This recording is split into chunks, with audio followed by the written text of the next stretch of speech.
ನಮ್ಗೆ ಯಾವ ಯಶಸ್ವಿ ಆಗ್ಬೇಕಂದ್ರೆ ನಾವೆಲ್ಲರೂ ಸೇರಿ ಒಟ್ಟಾಗಿ ಹೋಗ್ಬೇಕು. ಒಟ್ಟಾಗಿ ಹೋದಾಗ ಮಾತ್ರ ಯಶಸ್ಸು ಮಾಡ್ಲಿಕ್ಕೆ ಸಾಧ್ಯ ಉಂಟು.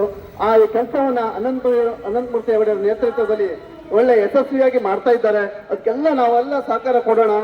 ಮತ್ತೆ ಇವತ್ತು ನಮ್ಮ ಶಿರ್ಸಿ ನಗರದಲ್ಲಿ ಆದ ಹೊಂಡಗಳು ಎಷ್ಟು ಆಗಿದೆ ಅಂದ್ರೆ ನಾವೆಲ್ಲ ಗಾಡಿ ಹೊಡಿಕ್ ಸಾಧ್ಯ ಇಲ್ಲ.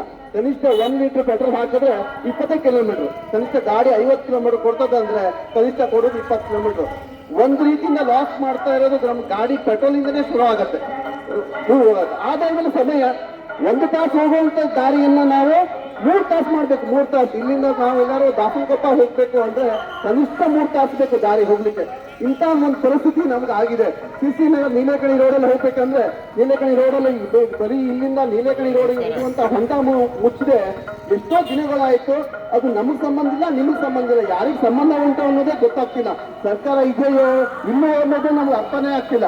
ಹಾಗಾಗಿ ಸರ್ಕಾರದ ಪ್ರತಿನಿಧಿಗಳು ಯಾರಿದ್ದೀರಿ, ದಯವಿಟ್ಟು ಪ್ರತಿನಿಧಿಗಳು ಸಂಬಂಧ ಪರಿಸ್ಥಿತಿ ಇವತ್ತಿನ ಪರಿಸ್ಥಿತಿನ ಅರ್ಥ ಮಾಡಿಕೊಂಡು ಆ ಹೊಂಡ ಮುಚ್ಚುವಂತ ಕೆಲಸವನ್ನ ಯಶಸ್ವಿಯಾಗಿ ಮಾಡಬೇಕು.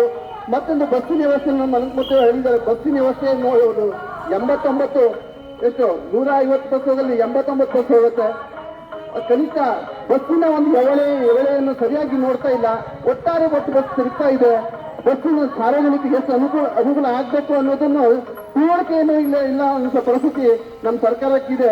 ಸರ್ಕಾರದವರು ತಕ್ಷಣ ಎಚ್ಚರಿಕೊಳ್ಬೇಕು.